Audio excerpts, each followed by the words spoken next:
Cabo. You see, from the camera. Freeze. I don't know what to do with my hands. Cabo Fishing Podcast, Episode 2, Gray Line Interview. Joining me now is Ulises De Santos from Gray's Taxidermy, and good friend of mine. He's been with the company for about 8 years, primarily here in Cabo. 6 of those 8 here in Cabo, and a great ambassador to conservation, as well as obviously his job working for Gray's Taxidermy. I kind of want to talk with Ulises a little bit about the conservation piece. Ulises and I, we've fished together a couple of times, and we've always tried to tag good fish. We struggle sometimes because the fish get a vote. Exactly. They get a vote. But all of our boats are equipped with the ability to tag both large and small species. The larger species being the billfish, the smaller species being the dorado. My favorite to tag, the bonita, but also the rooster and the tunas. Rooster, yeah, any fish in the water, they call it tag. You say we have a special tags for a billfish. They have longer, and they use these big sticks for them. And for the smaller fish, the general fish, we have a smaller tag, and we use this. We put it on the tag, small. So it's. The tag is placed into the body and the flesh of the fish. And this is a program that Gray's Taxidermy did, but it's actually under the moniker of Gray Fish Tag Research.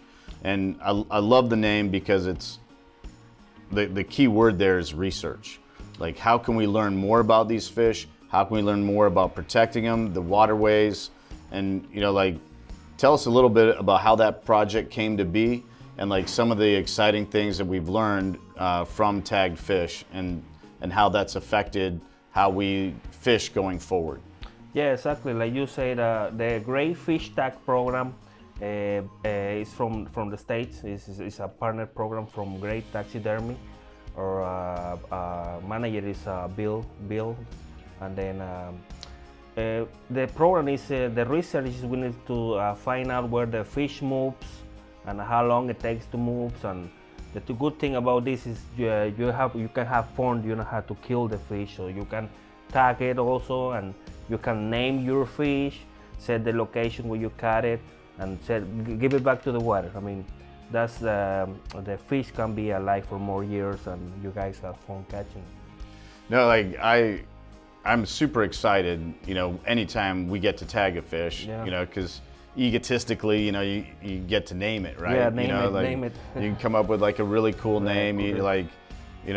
Last summer I was able, to name a fish, after one of my kids, and one of my daughters, my daughter, River, she's really excited about fishing and was able to get out on the water, and and then now there's a fish out there that bears her name, that she's involved in the life cycle of that fish.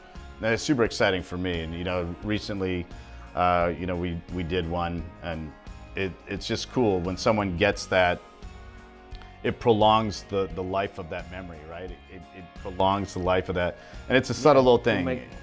You're making a fish a part of you. Yeah. Part of you when you name it, and that's the funniest part. Mostly the funniest part, name the fish, because you always became with a crazy name right in the moment, Yeah. But yeah, that's the funny part. People an adrenaline-filled moment of just what is his name? There's probably in the database. There's probably some words that probably shouldn't be in there. right. This thing, took me 3 hours. Right. But another really cool thing about it is if you catch a fish that has this tag, you take a picture of that tag and you look that number up, and we get vital and crucial information about where has this fish been swimming, how long has it been alive. We know what's his name. What is its name? And that's one of the neat things.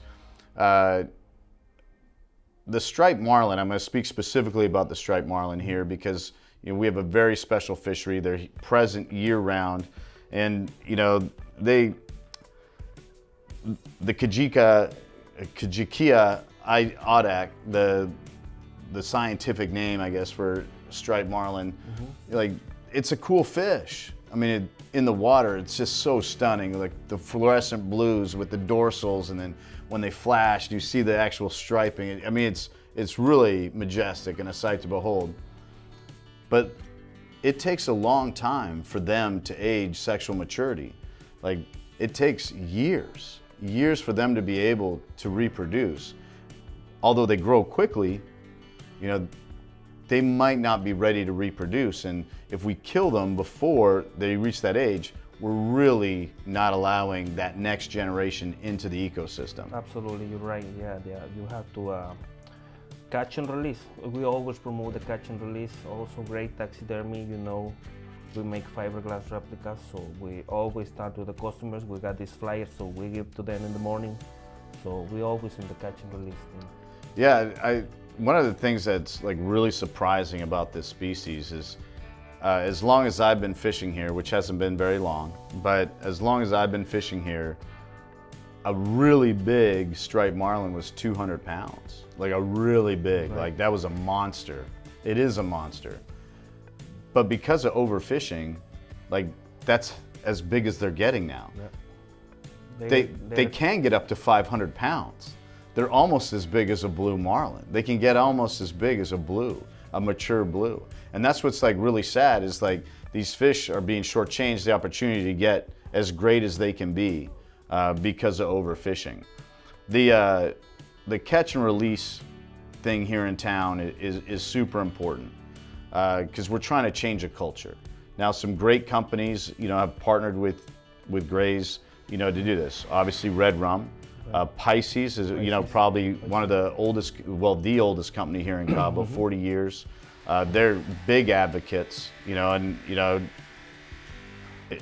definitely follow, you know, the lead of what they do. There's other companies, Tag, Cabo, another great, it's even in their name, right? Like, right, in the name. So. Yeah, we keep trying to promote with all the big companies. You know, they got more chances to.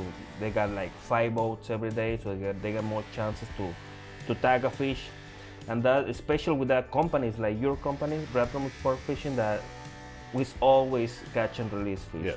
Right. That's the companies who work with this program, and they've been working good. Now it's always sad, but it happens. Fish die. You know, like. It's sad, but it happens. But the fish dying shouldn't be so that you can get taxidermy.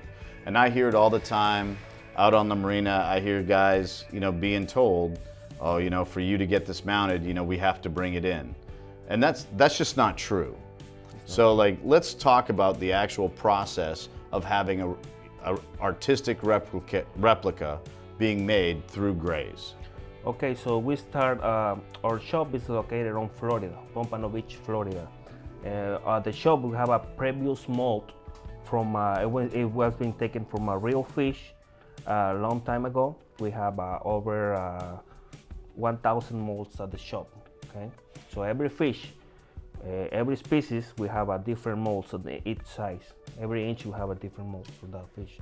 So you basically, like you say, mostly the captains and fishing companies, they try to talk to the client about if you want to get the fish on board, you have to taxidermy, right? Because some of the captains are still at the old school that we used to use the skin of the fish and make the replica out of it, but put the skin, cover it on it. But we stopped doing that 20 years ago. What we're doing is fiberglass replicas. Like you say, you don't have to kill the fish.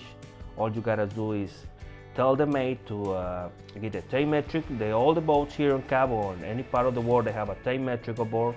All you gotta do is get the length of the fish from the tip to tip, the end of the tail and the end of the bill, and write it down, and then tell the mate to call Great Taxidermy. Then any of those agents will meet you at the dock, and then we can make this order for you. We fill out the order with all your information. That will be your name, phone, email, your address, and then all you gotta do is pay a small deposit, and then we send this order to Florida, and then they start making your replica that it will be shipped from Florida to your house, not from here. Yeah, no, and so really, really crucial information.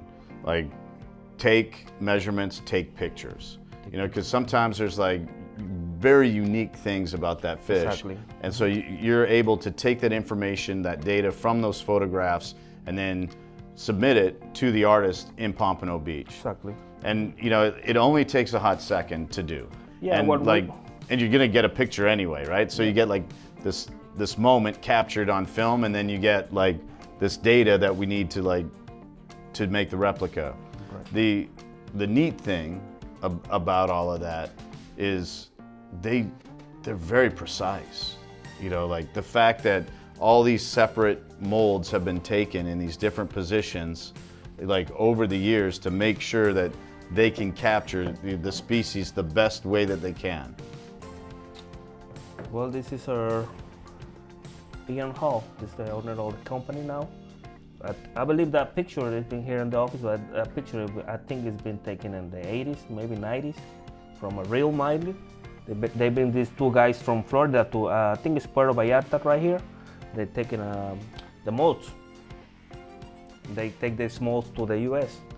They can have it. That's the way. No, it's awesome that like over the years, like these have been developed and like the technique's been refined. The other thing that, you know, I kind of want to talk about is, you know, the actual cost. Now, this is not a cheap venture, right? Because you're taking this fish, and then you're creating artistically, you know, which is a skill set. It's a craft, right? It's a craft. And then you're gonna take this exceptionally fragile and delicate thing and move it from Pompano Beach, Miami, Florida, all the way to Seattle, to wherever in the world, right? Right. Which a lot of people forget that takes shipping, that takes movement. So like there's the cost of the actual replica, and then there's the cost of getting the replica to you. Right. And a lot of people forget about that. A lot of people forget about that, but we always tell them when we write the order.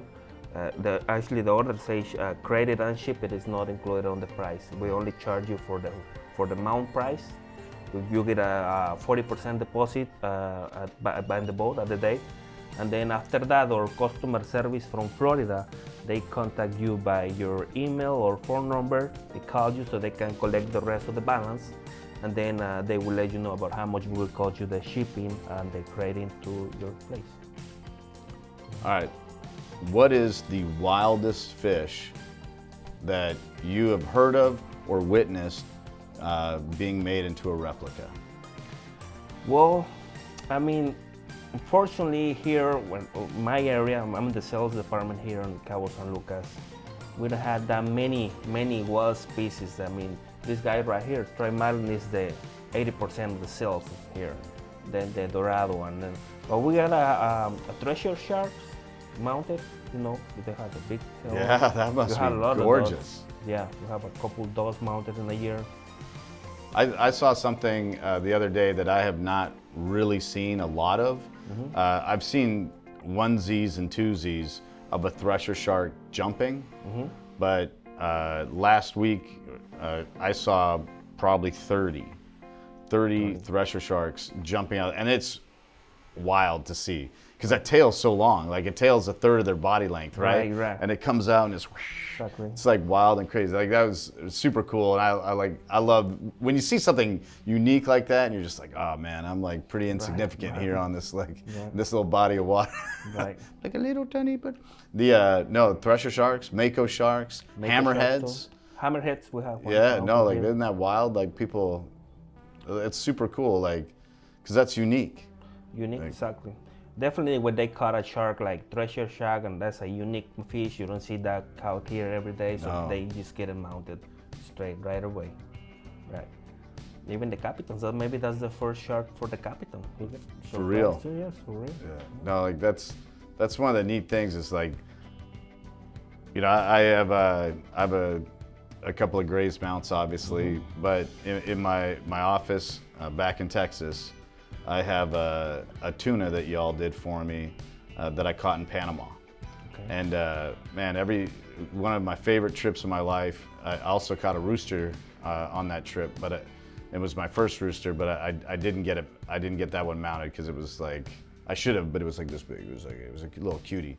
But every time I would look up at that mount, like I would relive that trip, you know, and it would like, I would be transported there in my mind. And man, it's so neat. And to hear, you know, you guys, you know, presented me with that Dorado after the pelagic tournament. Right. And man, that fish comes with a lot of memories. And Right. every time I'm sitting at that desk and I look up and I see that Dorado, it takes me to like one of the coolest moments of my life. And I love it. And I think that's neat that people get the opportunity to do that. And in the end, yeah, it's a little bit of money, but yeah, it's about memories. This is about memories. you could also pay for cable television and waste that same amount of money over a couple of years. So. Right. Is there anything that you would like to share with our audience about conservation? I mean, well, we always been, like I said, we always been promoting the catch and release. Mostly the companies on Cabo, they work with us, you know, partner companies. They promote the catch and release too. So great taxidermy been always like catch and release thing. I mean, we always, every day we try to convince the captains to do not kill the fish, you know. Tell them they don't have to. Tell them we don't need the real skin anymore. Tell them, giving all this information on board. They already have these books on board. They already had that time metric. And talk to the clients in the morning. You here in the mornings. You meet us here. We here every day in the morning. We see, you can see us at the dock, giving this information to the customers, to other boats. No, it's a pleasure to share my morning with you guys, and it's a pleasure, you know, to know that when someone's memory gets entrusted to you, it's truly being respected and entrusted in a great place, both on the scientific side with the research, and then also in like the aesthetic side and having that mount at the house. Right, this is a great program. Great fish tag research. I mean, cut your fish and you have fun with your kids, your family, maybe it's your anniversary, or you can, the funniest part is name the fish, you know. Then you get the name, the date, the location where you caught it, and get your address there. All you gotta do is give it to your captain, or you can take it with yourself and get an greyfishtag.org and register the card there with the number right here, tag ID number. They will be on the system, and somebody caught that fish again, they will get Forever. Forever, it's there. You can also get your fish mounted if you want to, even tag it and mount it. Yeah. I know. No, and you also get a release certificate, and Catch and release. and that's something you can frame with a nice little picture of you and that fish, and Set it right next and the to tag. your Yeah. fish. Well, I appreciate you taking the time, Ulises, to come and talk with us today, or us to let us into your house. We're in your house today. Yeah, you're always welcome. Yeah. Whenever you want. Normally you're in our house, but today Yeah, I'm in your today house. I you're in love our it. house. I love it. Right. And thanks for sharing the information about all these beautiful fish, and teaching me. That's why we're doing this, is so that I get a better education, and and I can share it with our friends and our audience. Yeah, you guys got any information about great taxidermy, you can get online, greattaxidermy.com. You got plenty information there about our fish mounts, or even the fish tag program you can get on the website too. And glad to have you here, guys. Well, appreciate it. Thank you so much. We'll do it again. Yes, sir. And this time we'll not tag Bonita. No, we need to tag a blue marlin. I need the summer goal is to tag a blue and a black. So that's our goal for the summer, and hopefully Pepe will be there, because I like making him swim. Yeah, So. and for all the fishermen who wants the channel, I mean, ask your captains. Your captains have all the information aboard. They got the great information aboard. They got the fish tag information aboard. So Yeah, it's too easy.